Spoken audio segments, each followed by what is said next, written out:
Hey, Jim Bucher here for the Dayton Convention and Visitors Bureau around the community, and today's stop is right here at the Huffman Prairie Flying Field, the world's very first airport.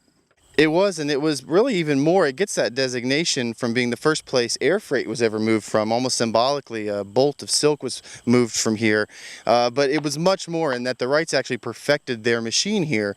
They go to the Outer Banks for the wind and the sand for a series of 3 gliders and then the 1903 flyer. They return to Dayton and focus their experiments in this field in 1904. Wilbur makes his first turn out here on September 15th and then the first complete circuit in an airplane on September 20th. So this is the first place in the world an airplane ever makes a complete turn. The Wright brothers' second machine, the Wright 2 flyer that they flew that year, wasn't so efficient. They had changed the wing shape, they had changed the material. They opted to really discard a lot out of that, and they actually, as the story goes from Orville's account, they burnt it here out in the field, saving the propellers and engine.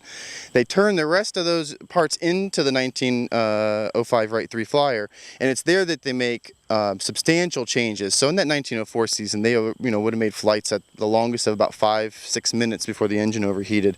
By 1905, in October of that year, they make a flight that goes for about 39 minutes, well over 20 miles. They're able to make a series of circuits out and around the field and back. But even more than that, the Huffman Prairie was used by the Wright Company for test flights from the factory, but also for the flight exhibition team.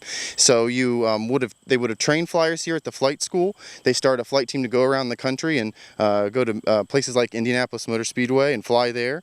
And so the story after the Wrights continued with eventually the Air Force Base that's here today. Located inside the Wright-Patty Air Force Base, it's an Area A. So the best way to get out here is to come to gate 16A off of 444.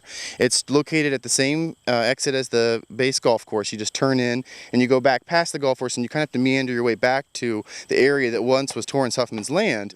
But one way you can tell when you're back here, there are large white flags that dot the outside of the prairie flying field, telling you kind of, the edges of his land. Hey, for more on the Huffman Prairie Flying Field or other neat things to see and do here in Dayton, just go to the website right here. And I got to thinking, this can't be the world's first airport, duh, because where's the pizza place, the coffee shop, and I don't see a metal detector.